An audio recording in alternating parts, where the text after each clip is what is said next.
자, 이어서 두 번째 조경학 기출문제 같이 보도록 하겠습니다. 조경학 1번 문제.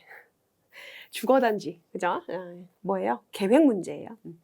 자, 주거단지에 적용 가능하대. 통과교통이 배제된대. 통과교통 배제하면 뭐야? 쿨대사기잖아. 그치?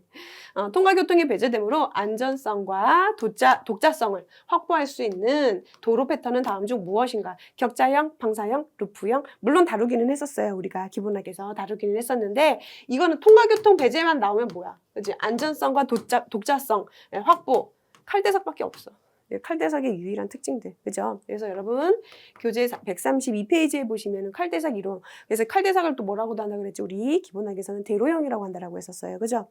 루프형 같은 경우는 고리 모양 형태, 그리고 이제 격자형이 이제 토지 이용상 가장 효율적이다라고 했었지. 그래서 기본학 교재 참고해 주시고 이런 이론들에 대해서는 우리가 또 다른 내용에서도 다뤘었던 내용이기 때문에 얘는 난이도 중하라고 할게요.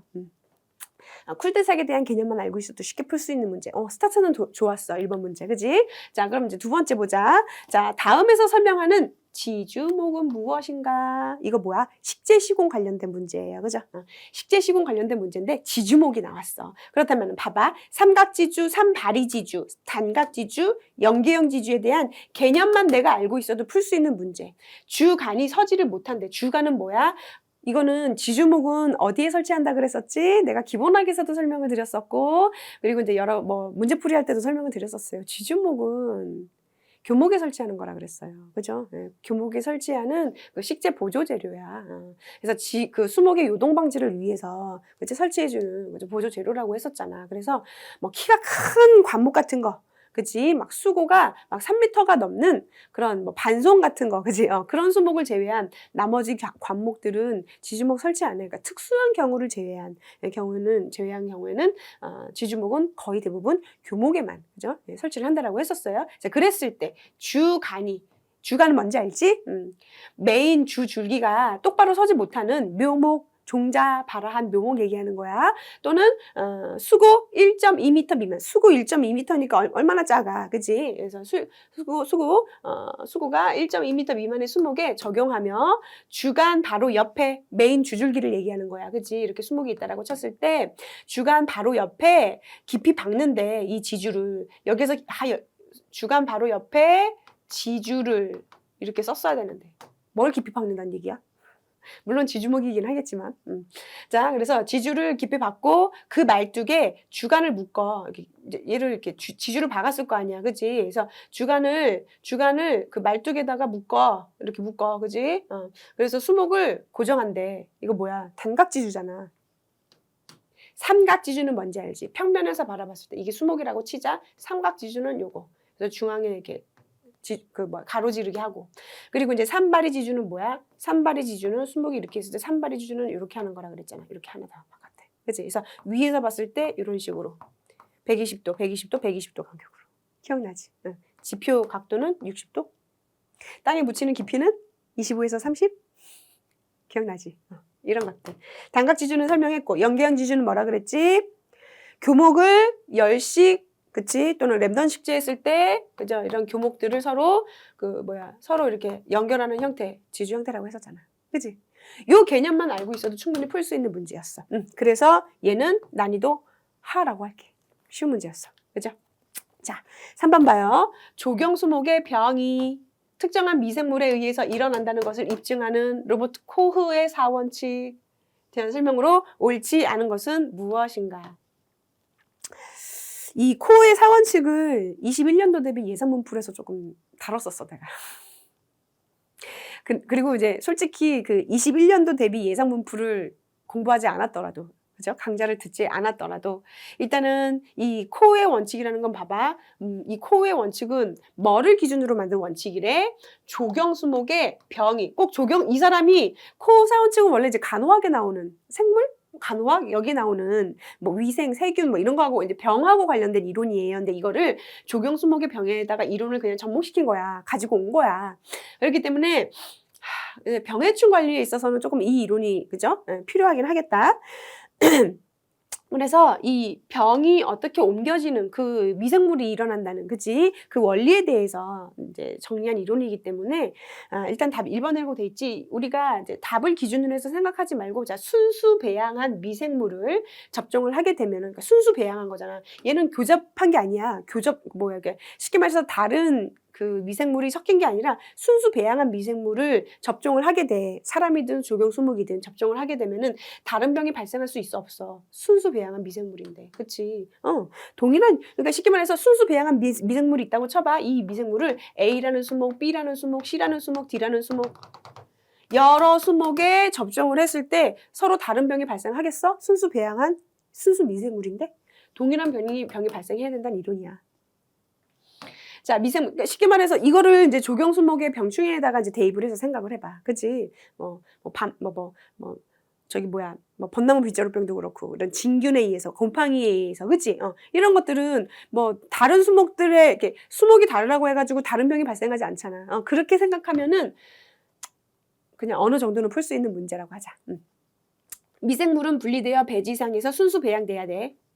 쉽게 말해서, 변이라든지, 이런 변이를 또는 이런 다양한 변수를 야기할 수 있는 그런 환경이 아니라 배지상에서 순수하게 배양돼서 순수한 미생물이 만들어져야 된다는 얘기예요. 미생물은 반드시 환부에 존재해야 된다. 환부, 미생물 존재해야지. 그래야지 병이 생기니까. 자, 발병한 피해부에서 접종에 사용한 미생물과 동일한 성질을 가진 미생물이 재분리되어야 된다라고 해서 코어에 그죠? 병 발병에 대한 특정 미생물에 대한 그 이론, 코어 사원칙에 대한 이 기본 범주가 요 4가지예요. 자, 그래서 일단은 3번 같은 경우는 난이도 중이라고 할게요. 자, 그리고 생태계의 위기를 이거 생태계 문제인데 되게 쉬운 문제지. 나 이런 그지? 자, 제일 일단은 이제 이거는 생태학 문제고 그리고 요걸로 보자. 이 중에서 가장 작은 것부터 순서대로 바르게 나열한 것은 개체하고 군집하고 생태계에 대한 개념을 생태학 가장 처음 시작을 할 때 이 용어에 대해서 설명을 했었어요. 그죠? 그래서 개체하고 군집하고 비교해서 설명을 했었고 종국에는 뭐다? 생태계다. 그렇게 봤을 때 개체. 그리고 이제 이 개체는 뭐야? 하나의 그 종이야. 쉽게 말해서 개나리면 개나리. 그치? 잔디면은 잔디 이런 식으로 그치? 초하루 중에서도 특정 종 얘를 이제 우리가 개체라고 하잖아. 근데 이 개체가 여러 개가 이제 모이면은 개체군이 되는 거야. 그 다음이 그치? 그 다음이 이제 개체군. 그리고 이제 여러 개체군도 같은 개체라고 할 수도 있고 또 다른 개체들이 모였을 수 있잖아. 그래서 서로 다른 개체군들의 집단이 이제 커지면 뭐가 되는 거야? 그때는 군집이 되는 거야. 커다란 군집. 종국에 이르러서는 이거를 뭐라고 한다? 우리가 생태계라고 한다. 이거 개념 어느 정도 우리 알고 있잖아. 생태계에서 우리 주로 다뤘었던 용어들이잖아. 그치? 요거 순서대로만 나열해도 충분히 풀 수 있는 문제. 그치? 개체, 개체군, 군집, 생태계. 요 순서대로 보시면 되세요. 답 2번. 그래서 이거 난이도 하라고 하자. 너무 쉬웠어. 그치? 이것만 보고도 우리 충분히 나열할 수 있는 그런 문제였어요. 자, 그리고 5번. 이거 서양사야. 그치? 조경사 중에서도 서양사, 그 중에서도 17세기라 그랬어. 여기에서 이제 17세기라고 했으니까 뭐야? 평면기하학식이 유행했었던 시국이었지. 17세기. 그리고 또 뭐 있었지? 이탈리아 르네상스 운동과. 그치? 더불어서. 앙드레 르노트르, 프랑스 주경가예요. 정원에 대한 설명으로 옳지 않은 것은 무엇인가? 17세기 평면기하학식이 유행했던 그 시대에 대한 내용만, 배경만 알 수 있어도 풀 수 있는 문제. 근데 얘가 왜 17세기라고 굳이 했을까? 지금 이번에 보면 17세기 이탈리아 노단 건축식이 나오기 때문이야. 정원은 단순히 주택의 연장이 아니라 광대한 면적, 평면, 기하학식을 의미하는 내용이죠. 자, 그리고 경사지를 이용한 프랑스 같은 경우는 광활하게 펼쳐진 그죠? 네, 평지야. 정말 광활한 평지. 그래서 평면 기하학식이 발달될 수밖에 없었어. 어떻게 흙을 쌓아가지고 얘를 노단으로 만들어. 그렇게 많은데. 그리고 온난다습 하다고 했었나? 그치. 그래가지고 낙엽 화렵수리면이 발달이 됐었지. 그래서 총림, 보스케를 이용해가지고 비스타 수법을 만들었던 것이 또 특징이었잖아. 그치? 자, 경사지를 이용한 노단 정원을 조성하고 다양한 형태의 수경시설을 도입을 했다. 그래서 동적인 수경시설을 이용할 수밖에 없었어. 노단이었기 때문에. 그래서 그게 이제 대표적인 게 캐스키드가 있었잖아. 이탈리아 노단 건축식에 대한 특징이에요. 그죠? 자, 대규모의 장엄함을 강조한 비스타. 내가 좀 전에 얘기해서 총림, 보스케를 이용해가지고 비스타 수법을 만들었고, 단정하게 깎은 산호태를 이용해서 공간을 구분을 했다. 공간 구획을 얘기했었던 거지. 그래서 주축으로부터, 거물로부터 뻗어나오는 주축과 부축을 중심으로 해서 태양왕의 이미지를 상징한 게 앙드레 르노트르의 뭐였었지? 평면기하학식 베르사유 궁전이었지. 자, 이렇게 해서 프랑스 정원과 17세기 프랑스 정원과 이탈리아 정원의 특징을 살펴보는 그런 문제였어요. 얘 난이도 하야. 충분히 풀 수 있는 문제였고, 자, 이번에는 조경사인데 뭐야? 그지? 조선시대 궁궐 조경에 대한 문제예요. 경복궁, 그지? 경복궁 원유. 그러니까 원유를 왜 원유라고 했을까? 그냥 경복궁 뭐 조경 특징? 뭐 조경 뭐 양식? 뭐 이렇게 얘기했으면 좋았을 텐데, 그치? 어쨌든 간에, 경복궁 조경 특징에 대한 설명으로 틀린 것을 고르는 문제구나. 이렇게 생각하면 돼요. 자, 중국 선산을 상징하는 아미산이 있다라고 해가지고, 이게 뭐야? 경복궁. 아미산원, 그지? 교태전 후원이잖아. 교태전 후원에 있는 아미산. 그래서 그 경회루를 만들기 위해서, 경회루의 연못을 만들기 위해서 파낸 흙으로, 그지? 교태전 후원 아미산에, 그죠? 화기를 만들기 위해서 흙을 쌓아가지고 화기를 만들었다 그랬잖아. 그치? 그래서 화계로 구성한 것이 특징이다. 향원지, 향원정, 향원지 있다 그랬어. 그치? 그래서 향원지의 원형 섬 위에 향원정이 있다. 누정이에요. 누정 형태, 정자가 있고, 그래서 향원지와 향원정을 연결하는 다리 이름이 뭐라 그랬어? 취향교라 그랬잖아. 그치? 자, 그리고 세 번째, 경회루 지원에는 두 개의 원형섬이 있다? 물론 이제 두 개의 방도가 있어요. 두 개의 방도. 근데 원래는 세 개의 섬이야. 그래서 세 개의 섬이 있는데, 세 개의 그 방도가 있는데, 제일 큰 섬에는 뭐를 설치를 했지? 경회루를 설치를 했어. 그래서 경회루는 이런 연결이 되어 있지 않아요. 다 다리 건너서 가게 돼 있어. 그치? 다리를 건너서 가게 돼 있고, 그리고 이제 작은 방지 두 개에는 소나무를 식재를 했지. 그래서 방지 원도는 뭐다? 음양오행사상에 대한 우리 한국 조경의 특징이다라는 거 알 수 있어. 자, 교태전 후원에는 낮은 언덕을 계단상으로 다듬어. 그래서 이거 뭐라 그랬어? 화계가 있고, 여기에 이제 다양한 화목류와, 그지? 궤석을 설치를 하고, 그리고 이제 굴뚝, 그지? 굴뚝에다가 12지 이상, 그죠? 그 설계를 해서 예쁘게 꾸몄다라고 했어. 그치? 자, 이런 내용들, 경복궁 궁궐 조경에 대한 특징을 묻는 문제였어요. 여러분 교재 52페이지 참조해 주시면 되겠고. 그래서 얘는 난이도, 하라고 하자. 그치? 내용 그렇게 어렵지 않았어. 충분히 풀 수 있는 문제였어. 자, 7번. 이거 계획 문제예요. 웬일이야? 먼셀 표색계, 먼셀의 색채계가 다 나오고. 그죠? 계획에 대한 문제고요. 틀린 건 먼셀 색채계라고 해가지고 여러분 교재 77페이지부터 78페이지에 걸쳐가지고 이 색채계, 그죠? 내용들이 나와 있어요. 그래서 먼셀 색채계는 국제 표준과 그리고 한국 산업 표준으로 둘 다 쓰이고 있고, 색입체의 세로축은 명도를, 가로축은 채도를 나타낸다라고 해가지고 기본학 시간에 강의했었던 내용이에요. 자, 그리고 세 번째, 이 세 번째 내용 보시면은 명도분의 색상과 채도 이제 이렇게 나타난다. V, H, C다라고 되어 있는데, 이거 여러분 교재 77페이지에 보시면은 이게 아니라, 그죠? 채도분의, 그죠? 색상과 명도로 표기를 한다라고 되어 있어요. 먼셀, 색채계는. 이렇게 표시한다라고 되어 있어. 교재 나와 있으니까 교재 참고해 주세요. 자, 빨강, 노랑, 녹색, 파랑, 보라. 5개의 기본색을, 그죠? 기본 색상으로 하고, 또 여기에 5가지 색상을 더 넣어서 이제 10가지 색상으로 파생돼서, 그죠? 색상화를 만든다라고 했었어요. 그게 먼셀 색채계예요. 여러분 교재 나와 있으니까 내용들 참고해 주시면 되겠어요.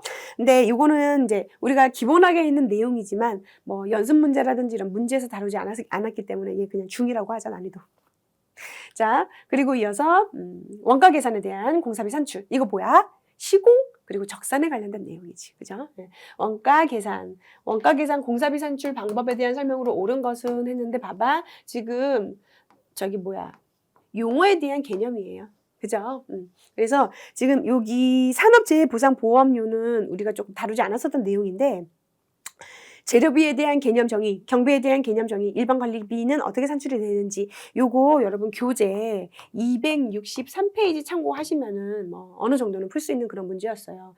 재료비는 직접 재료비와 간접 재료비로 나눈다 그랬어. 그래서 부대 비용에서 작업 부산물 가치를 이제 포함한 것이다라고 되어 있는데 아니야 이거 그지 부대 비용 작업 부산물 가치 포함하지 않아. 이건 재료비는 무조건 직접 재료비와 간접 재료비 나눠지고 직접 재료비, 간접 재료비에 대한 항목들은 어떤 것들인지 내가 기본학 강의 시간에 설명을 했었어요. 그거 참고해 주시고 자 경비. 경비는 회사가 사무실을 운영하기 위해 드는 비용, 기업 유지를 위한 관리활동 이거 아니야. 경비. 그죠? 자, 그리고 이제 세 번째 일반 관리비라고 해가지고 이게 3번이 맞는 답이 3번이지. 일반 관리비는 순공사비 합계해서 일반 관리 비율을 이제 곱해서 선정을 하는데 몇 프로를 초과할 수 없다, 6%를 초과할 수 없다라고 해가지고 그죠? 기본학에서 다뤘었던 내용이에요. 자, 그리고 재해를 예방하는 게 아니라 재해를 보상하기 위해서 만든 게 산업재해 보상보험료야. 자, 그래서 요 정도로 볼게요. 나머지는 이론적인 내용들은 기본 교재 참고해 주시고 그래서 얘 그냥 난이도 중이라고 하자. 8번 문제. 자, 그리고 이어서 9번. 9번은 적산 문제예요. 적산 문제고 아마 조경 산업기사나 조경 기사 실기시험 공부하셨던 분들은 충분히 풀 수 있는 문제. 그리고 그리고 이제 솔직히 내가 그 기본 이론에 대해서, 그죠? 내가 뭐 시험을 별도로 준비하지 않았더라도, 그죠? 기사나 산업기사 그 적산을 내가 따로 준비하지 않았더라도 조건에다가 대입을 하면 충분히 풀 수 있는 문제. 자, 그래서 일단은 체크를 하자. 자, A나무는 수고야. 그리고 B나무는 뭐지? 근원직경이고, C나무는 뭘 적용해야 돼? 흉고직경을 적용을 해야 돼. 자, 그리고 수량 보자. A나무는 수량 하나, 둘, 5이야. B나무 2개, C나무는 5줄을 한데 여기에는 10%의 할증을 붙여줘야 돼. 자, 재료비 할증 10%라고 돼 있지? 자, 그리고 이제 단가 보고 오자. 객토. 객토는 보니까 A나무는 객토 안 해도 된대.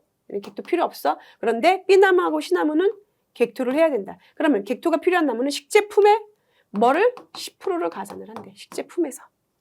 요거 체크해 놓으면은 나머지 이제 1, 2, 3, 4 우리 가려낼 수 있어. 자, 그런데 내가 조금 한 가지 염려스러웠던 거는 뭐냐면은 여기에서 조금 헷갈렸을까 봐 그래. 왜냐면은 우리가 이제 쉽게 말해서 이거는 식제품, 즉 노임을 계산하는 문제잖아. 근데 우리가 노임을 계산할 때는 조경공과 보통 인부를 같이 합해가지고 이제 계산을 하거든. 근데 여기에서 보면은 봐봐.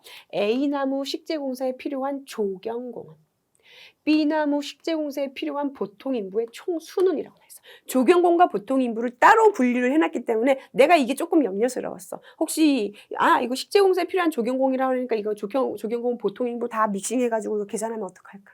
실수할까 봐. 요것만 잘 구분해서 우리가 풀면은 되는 그런 문제. 수고에 의한 식재. 지금 A나무 같은 경우는 수고에 의한 식재니까 조경공 요거 적용하면 되고, 그리고 어디 갔어? 근원직경에 의한 어디 갔니? B나무. 자, B나무 같은 경우는 근원직경이지? 근원직경이니까 얘를 적용을 해야 되겠지. 됐지? 자, 식제품 주당 여기 나와 있어. 자, 그럼 얘를 이제 내가 체크해준 부분을 이제 보고 대입을 해서 그대로, 그지? 적용을 해가지고 이제 1번, 2번, 3번, 4번을 이제 가려내면 돼. 근데 답은 2번이라고 돼 있지. 자, 보자. A나무 식재공사에 필요한 조경공은 2.260인이다. 0.15인이다. 저기가, 그지, 객토가 이제 불필요하다고 했어, A나무는.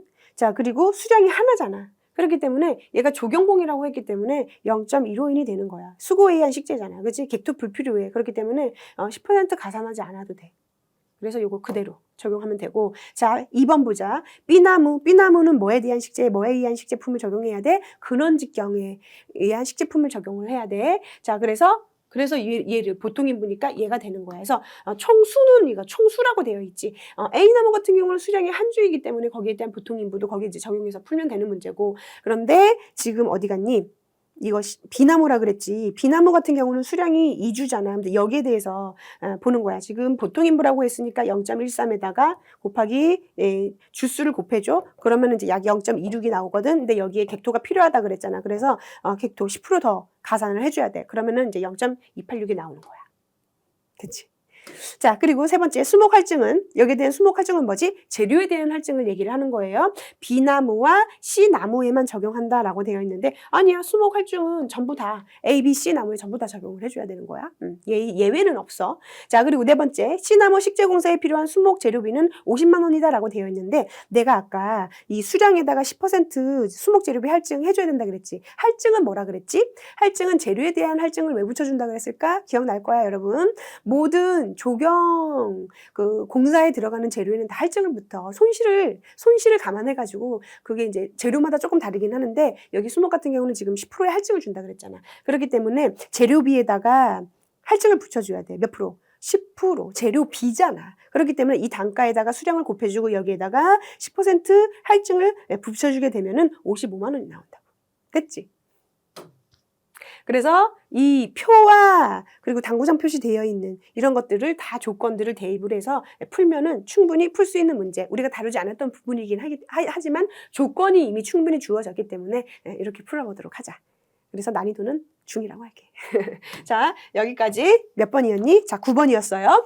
그리고 이어서 자, 10번 문제 볼게요. 다음에서 설명하는 접목법은 무엇인가? 이거 식재 관리 관련된 문제예요. 근데 이게 이제 뭐 이게 이제 쉽게 말해서 얘는 이제 그 식물 재료를 번식하는 방법에 대한 종류 중에 하나잖아, 접목법은. 그치? 근데 접목은 또 다시 합접, 호접, 할접, 교접이 나눠진대. 교접은 우리 다리 교각할 때 그 교자 얘기하는 거다. 자, 그럼 내용 보면은 나무 줄기 밑부분에 상처가 났대. 이렇게 상처가 나가지고 상처가 생겨서 통도장애 등에 대한 고사 위험이 있어.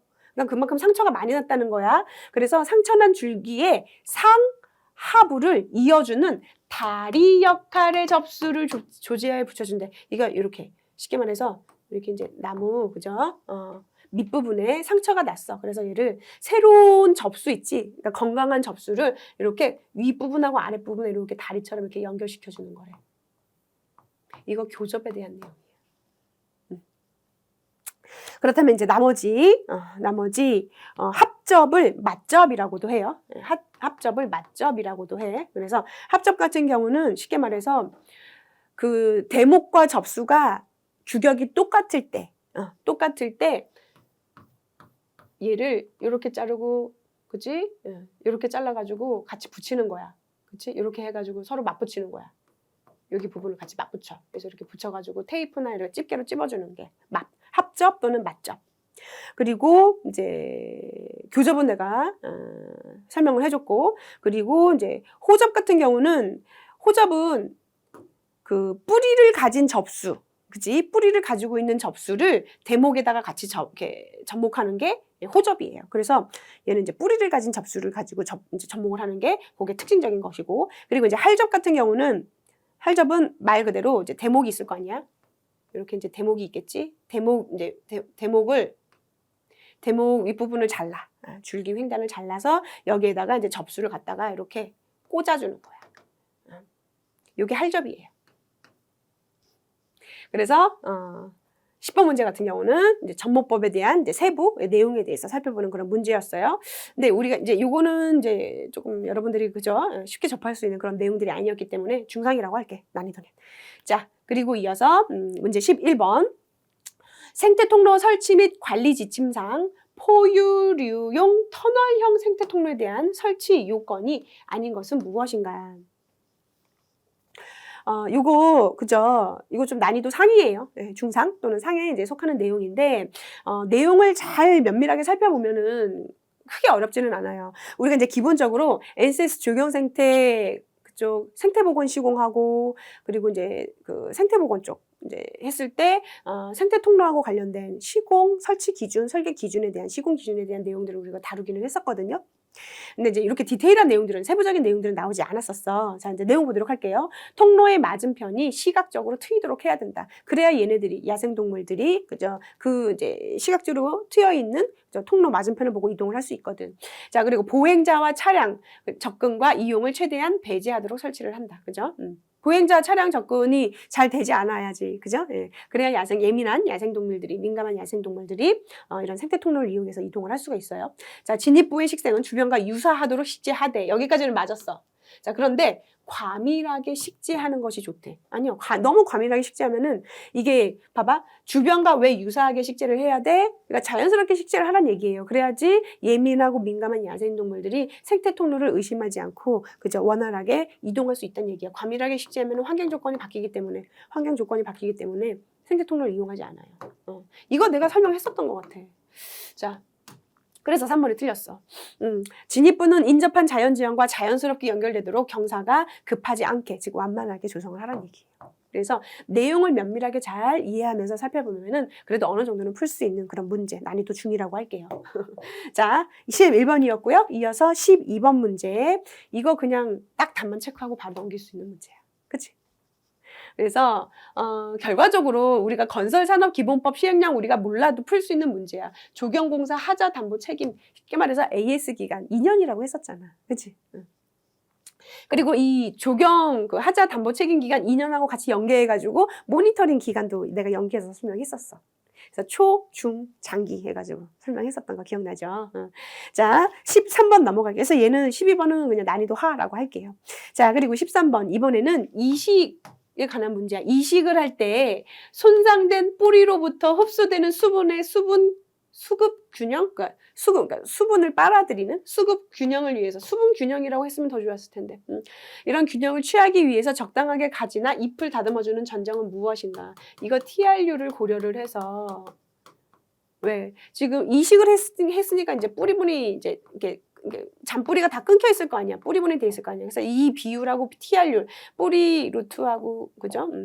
가지 지상부하고 이거 비율을 고려를 해서 솎아주기 작업을 해줘야 된다. 그래서 이거 뭐야? 생리 조정을 위한 전정이잖아.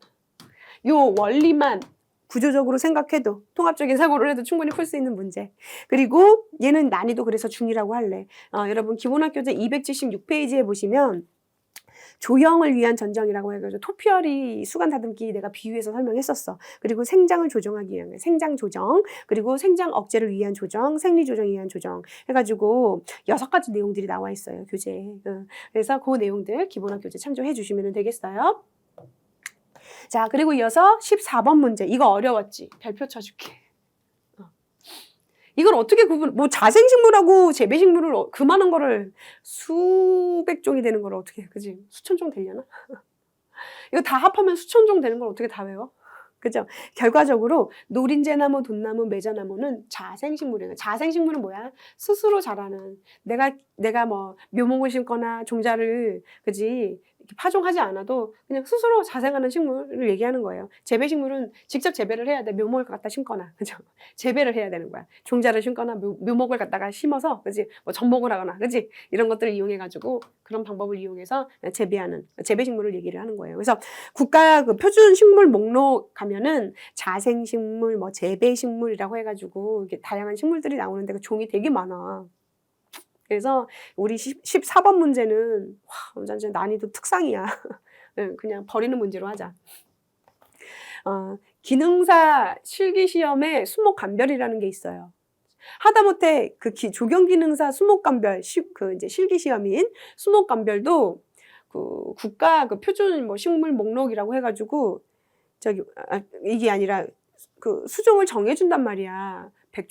한 100종 정도 정해주는 걸로 알고 있어. 그래서 그 100종에서 20문항을 이제 출제를 한다라는 거지. 얘는 기본 범주도 없이 이렇게 출제를 하면 어떡하란 말이야. 그럼 이걸 다 외우라고? 뭐 수천 가지 되는 수종을? 그지? 그 중에서 또 조경수목만 어떻게 추려서 이게 어떻게 나올 줄 알고, 이런 문제가 나올 줄 알고? 그지? 자, 그냥 버리는 문제로 하자. 14번 문제. 그리고 이 15번도 되게 어려웠지. 생태하천 보건기술 지침서래. 여기 이 지침서에서 출제한 문제예요. 수로 형식의 어도는 뭐야? 물고기의 길을 얘기하는 거예요. 물고기 길. 어도에 대한 설명으로 옳은 것은 이라고 되어 있지. 얘는 내가 해설 참조해가지고 따로 그죠? 해설 자료 올려줄게요. 생태하천 보건기술 지침서라고 해서 따로 있어. 우리 그 조경으로 치면은 조경공사 표준시방서, 그리고 조경설계 기준, 국토교통부에서 제공하는 그런 매뉴얼처럼 생태하천 보건기술 지침서라는 매뉴얼이 따로 있어. 수백 페이지 되는 그 지침서에서 나온 문제야. 그래서 여기 보면 뭐 대닐식, 뭐 아이스 하버식, 그리고 버티컬 슬롯식, 그리고 이제 인공 하도식 이렇게 이제 4가지 종류가 나왔지. 그래서 일단은 1번이 답이에요. 그래서 데닐식이 여기에서 말하는 수로 형식에 대한 내용이야. 그러니까 수로 형식이고, 아이스 하버식하고 버티컬 슬롯식 같은 경우는 2번하고 3번 같은 경우는 그 연못 알지? 풀, 인공 연못. 풀 형식의 어도야. 그리고 이제 인공 하도식 같은 경우도 역시 얘도 수로 형식이고. 그치? 수로 형식인데, 바른 설명은 1번. 이거 어떻게 공부해? 그치? 해설 참조, 그러니까 해설 올려드릴 테니까 해설 참조하셔서 그냥 한 번씩 읽어보세요. 이게 기본 범주구나. 이 15번에 대한 기본 범주는 여기에서 출제됐구나 라고 참조만 해주세요. 자, 요 정도로 보고요. 이어서 16번 문제. 자, 시방서 문제예요. 그러니까 시공이지. 표준 시방서상 수목 굴취에 대한 설명으로 옳지 않은 것은, 우리가 시방서를 공부하진 않았지만 우리 수목 굴취에 대해서는 그치 일가견이 있어. 열심히 공부했으니까. 자, 표준적인 뿌리분의 크기는 근원 직경의 4배를 기준으로 한다 그랬어. 수목 굴취에 대한 내용은 우리가 기본학에서도 다뤘었고 ACS 조경 생태의 식재 시공에서도 다뤘었어요. 그렇기 때문에 이제 그 2가지를 다 이제 보도록 할게요. 자, 그런데 내가 또 하고 싶은 얘기가 있어. 기본학 교재는 204페이지를 참조를 해주시고, 일단 내용 먼저 보자. 내용 먼저 보고 ACS 조형생태 연계해가지고 내가 얘기를 해줄게요. 자, 표준적인 뿌리분의 크기는 근원 직경의 4배를 기준으로 한다. 심근성 수종은 뭐야? 뿌리가 좁고 깊게 뻗어가는 수종은 뿌리분의 형태를 접시분으로 한다고? 접시분은 천근성인데 낮고 넓은. 근데 그래서 심근성 수종은 뭘로 해야 된다 그래서 조개분으로 해야 된다 그랬잖아. 이 조개분을 뭐라고도 한다 그랬지? 팽이분이라고 한다 그랬어. 자, 뿌리분의 둘레는 원형으로, 측면은 수직으로, 밑바닥은 둥글게 다듬어야 된다 그랬지. 자, 그리고 절단된 뿌리분이 일그러지거나 깨지는 등 손상을 받는 곳은 예리한 칼로 절단하고 석회, 유, 황합제 등으로 방부 처리를 한다라고 해가지고 ACS 조경 생태, 그 중에서도 조경 시공 파트인 기초 식재공사의 뿌리분의 크기와 모양, 거기 내용이 그대로 나왔어.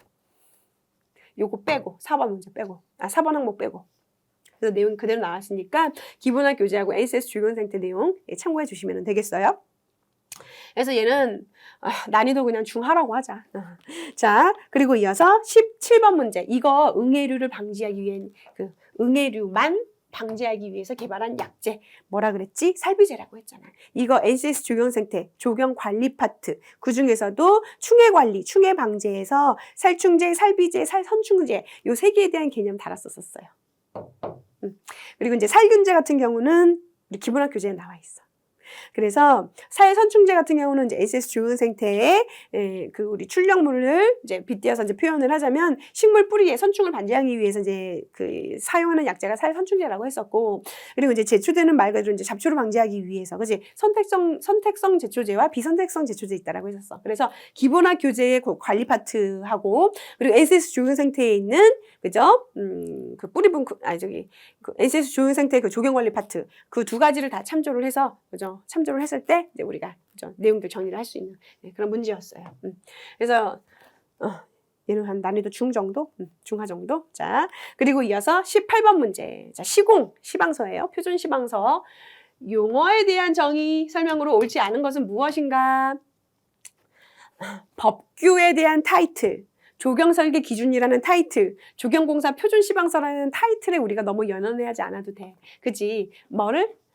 발주자, 하수급인, 그리고 공사감독자, 현장 대리인, 또 뭐 있었어? 뭐 도급자, 뭐 해가지고 여러 용어들 우리 다뤘었어. 어디에서? 우리 기본학 교재 216페이지 하단에 보시면은 시방서 용어 정리라고 해가지고 용어들에 대한 개념들이 쭉 나와 있어요. 그리고 그거에 대해서 제가 이제 실무하고 연계해가지고 설명을 해줬었어. 그래서 내용 그렇게 크게 어렵지 않기 때문에. 그래서 이제 여기에서 틀린 게 이제 하수급인이라고 되어 있는데, 여러분 교재에 나와 있어요. 기본학 교재 216페이지에 보시면은 하수급인이라고 해가지고 수급인, 쉽게 말해서 이제 도급을 받은 그 도급자를 이제 수급인이라고 했을 때 이 도급자가 건설 공사를 이제 다시 하도급을 주는 것은 이제 준 그 업체를 이제 하수급인이라고 하는 거야. 그렇게 했을 때 이제 하도급 업체, 그죠? 그래서 도급자가 하도급을 주고 다시 또 이제 재하도급을 주는 것을 우리가 이제 도급자, 하도급, 재하도급 해가지고 3단계로 내가 용어에 대해서 설명을 해드린 적이 있었어요. 그 부분 참조해 주시면 되겠어. 공상응급자 그리고 현장 대리 내용들 참조해 주시고 기본 범주 내용, 그죠? 기본학 교재 참조해 주시면은 되겠고요. 요거에 대한 개념만 알고 있어도 충분히 풀 수 있는 문제. 난이도는 그냥 중하라고 할게요. 자, 그리고 이어서 19번 문제. 자, 이번에는 재료의 특성에 대한 설명으로 옳지 않은 것이에요. 재료에 대한 특성은 우리가 기본학에서도 다뤘었고, 그리고 이제 SS 적용 상태에서도 다루기는 했었어요. 자, 여기 보니까 폴리염화비닐이라고 해가지고, 폴리염화비닐이라는 것 자체를 내가 몰라도 뭐만 보면 알 수 있는 문제, 합성수지인 PVC.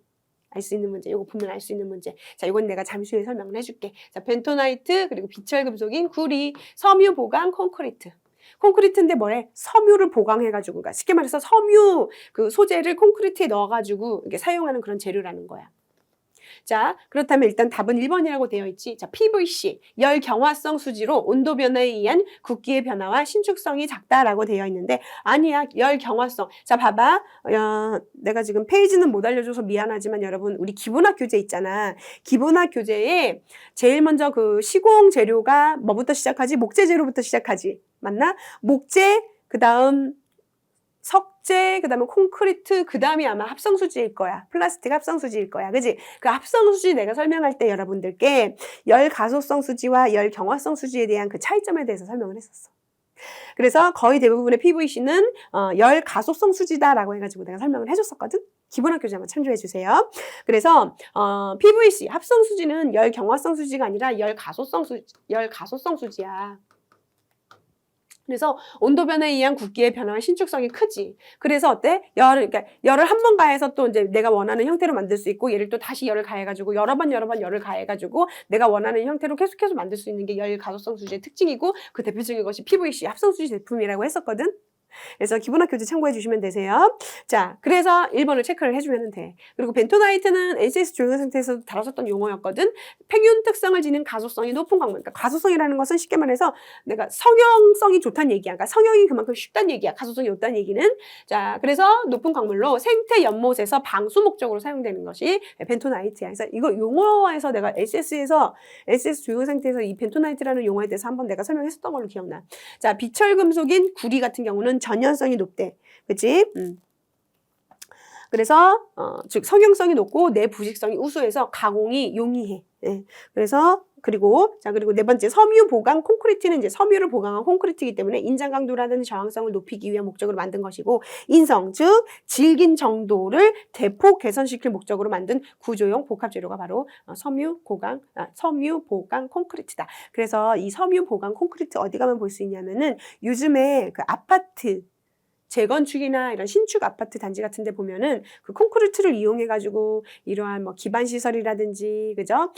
그런 뭐 벽체라든지 이런 것들을 만들 때 언제 볼 수 있냐면은 얘가 떨어져 나갔을 때 그 콘크리트 벽면이 이런 이제 전리나, 그지? 이런 외부적인 환경 요인, 뭐 인위적인 그런, 요인에 의해서 이게 조금 콘크리트가 이렇게 박리되거나 이렇게 벗겨져 나가면은 그 안에 섬유가 보인다? 나일론처럼 생긴 그런 이제 그 플라스틱 이런 그 합성수지로 만든 그런 이제 섬유가 이렇게 보여.